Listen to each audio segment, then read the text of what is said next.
Bonjour à tous.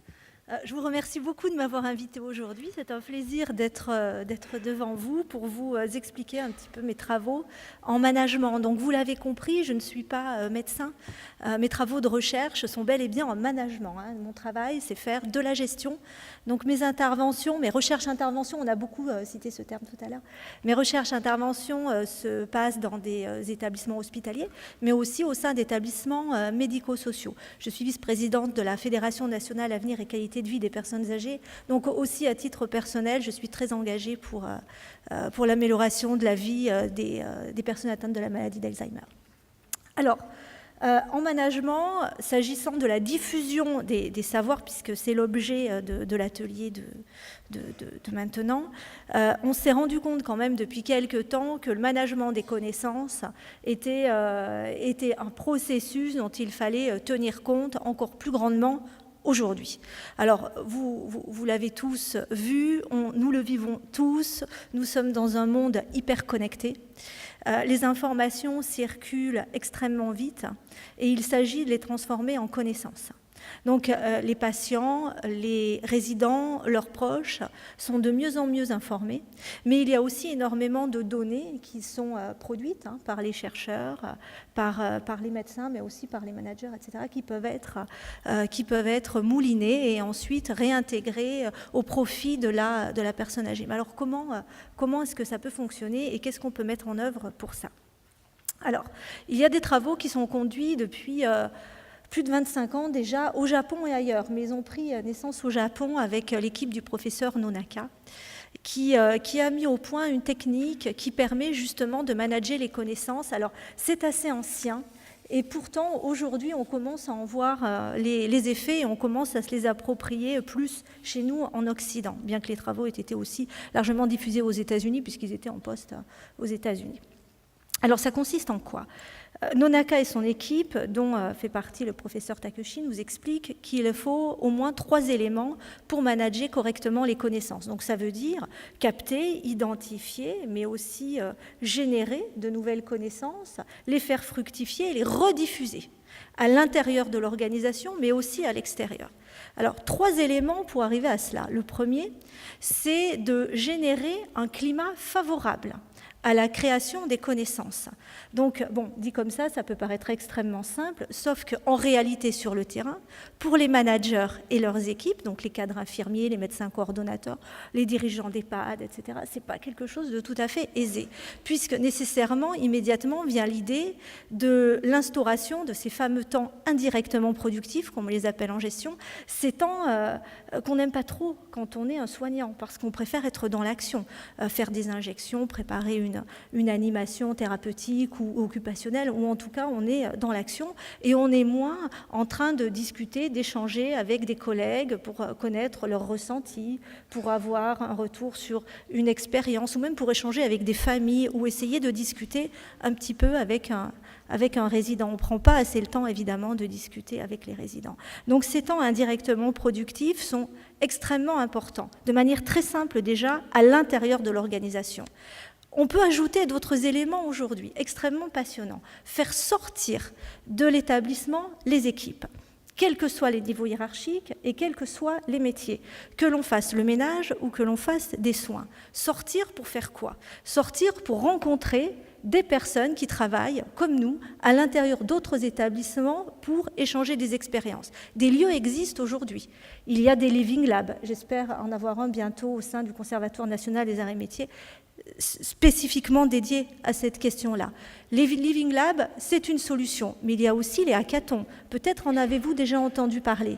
Les hackathons, ce sont des lieux qui réunissent, alors à l'extérieur des entreprises, à l'extérieur des organisations, qui réunissent des chercheurs, qui réunissent des professionnels de l'Internet, des start-upers, mais aussi des patients, leurs proches, et des professionnels de la santé pour trouver des solutions innovantes pour accompagner les personnes dans leur quotidien ou pour aider à l'innovation technologique de manière générale, mais pas seulement. Ça peut être aussi des choses beaucoup plus simples sur le plan technologique. Malheureusement, ce que l'on constate sur le terrain, c'est que dans ces hackathons, nous avons beaucoup de chercheurs, nous sommes nombreux, nous avons beaucoup de patients, de résidents, de proches, de familles, mais finalement très peu de personnel soignant, un petit peu de médecins, mais finalement jamais assez. Donc il faudrait peut-être changer de culture, commencer à sortir de nos établissements pour échanger. Et lorsqu'on y réfléchit un petit peu, pour ceux qui travaillent dans des groupes, on se rend compte que finalement, quand on est dans un établissement à l'intérieur d'un groupe associatif ou même privé lucratif, nous avons finalement très peu l'occasion de rencontrer des collègues qui sont à l'intérieur de ce même groupe, dans un autre établissement et qui fait exactement le même métier. Quand on travaille avec un groupe d'EHPAD, de SIAD, etc., on se rend compte que les gens se rencontrent une fois par an lors du grand conseil d'administration, etc., puis finalement échangent très très peu. Donc il faut créer ces occasions pour faire émerger les connaissances. Ça passe par ces fameux temps indirectement productifs. Le deuxième élément, c'est la mise en œuvre d'un processus de création de connaissances qui consiste à transformer les connaissances tacites et explicites. Donc explicites, évidemment, elles peuvent être écrites, hein, c'est le cas des protocoles, c'est le cas des procédures, mais elles sont aussi implicites. C'est-à-dire qu'elles sont très difficiles à écrire, à formaliser de cette manière. Si vous voulez, ce serait quand même très difficile de formaliser une procédure qui explique comment apprendre à faire du vélo. Voilà. Mais n'empêche que c'est par l'expérience, c'est par l'accompagnement, le tutorat, le mentorat qu'on va y parvenir. Et donc il y a tout un processus comme ça qui permet de faire faire émerger des connaissances.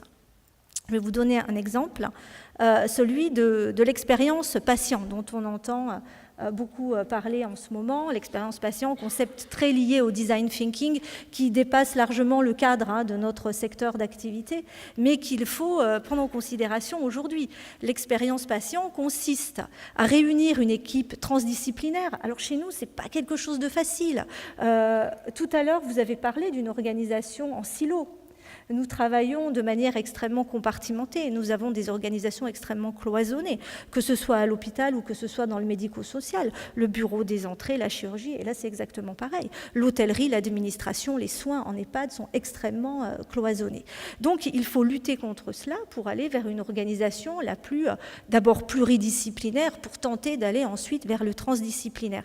C'est tout l'enjeu de l'expérience patient qui consiste à réunir des gens qui ont des compétences à la fois complémentaires, de manière à générer des connaissances nouvelles, tout en intégrant la connaissance que pourra nous apporter la famille de la personne atteinte de la maladie d'Alzheimer ou d'une pathologie associée, et la personne elle-même. Comment ? En l'écoutant, en l'observant. C'est-à-dire que la personne n'est plus seulement un résident que l'on accompagne, c'est une personne qui a des connaissances et qui intègre notre équipe, au même titre que n'importe quel professionnel. Et il en fait partie. Alors évidemment, c'est une toute nouvelle posture avec laquelle nous avons un petit peu de mal chez nous, puisqu'il y a ceux qui savent et puis il y a ceux qui ne savent pas, a fortiori les patients, les familles, etc. Alors il ne faut pas trop qu'on s'en veuille, ça tient à notre éducation. Il semblerait que Descartes y soit pour beaucoup.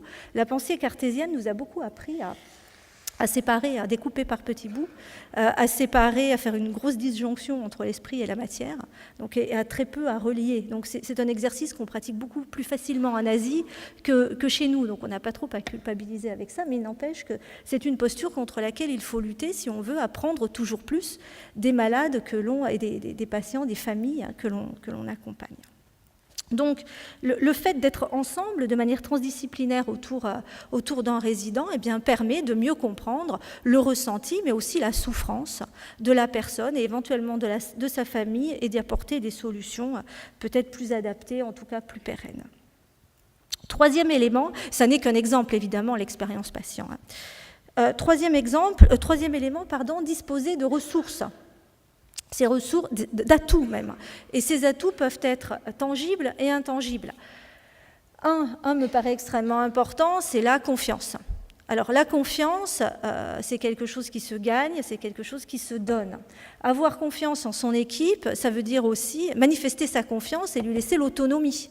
Mais comment laisser une équipe autonome dans une organisation hyper hiérarchisée, hyper cloisonnée, hyper normalisée, avec les règles d'évaluation interne, évaluation externe, sécurité, qualité, etc. Là, je ne dis pas qu'il n'en faut pas. Mais il n'empêche que la règle, la norme, empêche à certains égards l'initiative qui permet à certains de dire ben non, ça n'est pas dans ma fiche de poste, ce n'est pas la règle, ça n'est pas écrit dans la procédure, je ne peux pas, je ne fais pas, etc.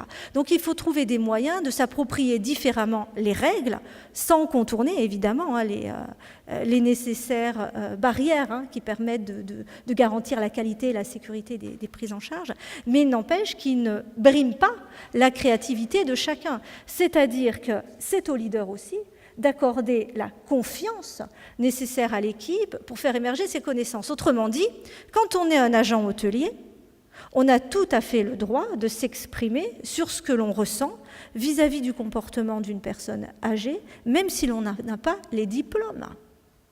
Et là, je vais vous donner encore un exemple du vécu. Je fais beaucoup de recherche-intervention, vous l'avez compris. Une patiente atteinte de la maladie d'Alzheimer a son plateau de petit déjeuner déposé à 7 h du matin près de son lit, mais qui n'est pas tout à fait à côté de son lit. Elle se réveille, cette personne, 1h30 plus tard. Évidemment, le plateau est froid. Elle aura beaucoup de mal à l'atteindre et en plus, il y a des biscottes. Donc beaucoup de mal à les tartiner, le plateau n'est pas très bon et puis c'est très difficile à manipuler, on s'agace, on s'énerve, ça crée de l'agitation. Le scénario se répète à d'autres occasions pour d'autres repas. On constate une dénutrition, pas très grave au départ, mais on la constate quand même. Pour réguler le dysfonctionnement, que fait-on ?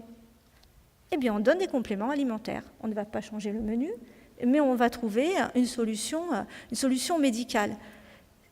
En associant les personnels qui sont directement au contact de la prise du petit déjeuner et en évitant de passer directement à la solution médicale, on créerait une nouvelle connaissance et on régulerait le dysfonctionnement. Ce sont des choses qui sont évidemment bien connues dans les établissements, je fais très vite, mais qu'il faut maintenant formaliser dans des processus beaucoup plus institutionnalisés.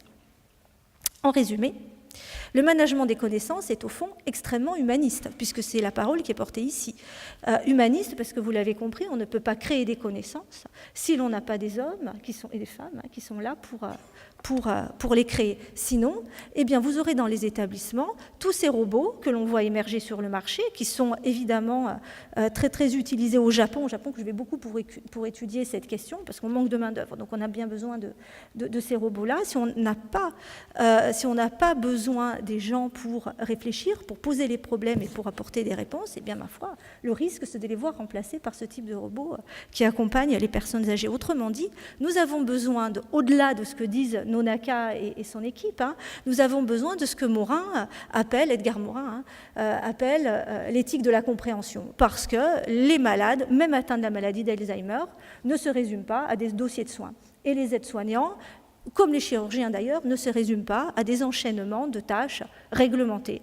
Nous sommes bien plus que ça, des talents, des qualités, des savoirs, des expériences qui se cumulent au-delà de l'activité professionnelle et qui méritent d'être mis en commun pour faire émerger quelque chose de nouveau. Vraiment pour terminer, pour que vous n'ayez pas l'impression que tout ça ne soit que pragmatique et éventuellement philosophique. Ce type de management ne repose pas que sur la conviction philosophique d'un dirigeant. C'est extrêmement pragmatique. Lorsqu'on évalue les coûts cachés liés au manque de management des connaissances à l'intérieur des établissements, on se rend compte qu'il est absolument colossal. Je vous ai donné l'exemple de ce repas tout à l'heure. Quand on met bout à bout l'ensemble de ces coûts, quand je parle de coûts cachés, ça veut dire non visibles en comptabilité, les temps perdus, etc. On arrive à 10 000 à 30 000 euros par an et par personne salariée. Donc c'est absolument colossal. Donc travailler sur le management des connaissances en associant l'ensemble des salariés pour ensuite les diffuser à l'extérieur, c'est quand même aussi extrêmement pragmatique et pas seulement conceptuel. Voilà, j'aurais pu encore vous parler. Merci beaucoup. Merci.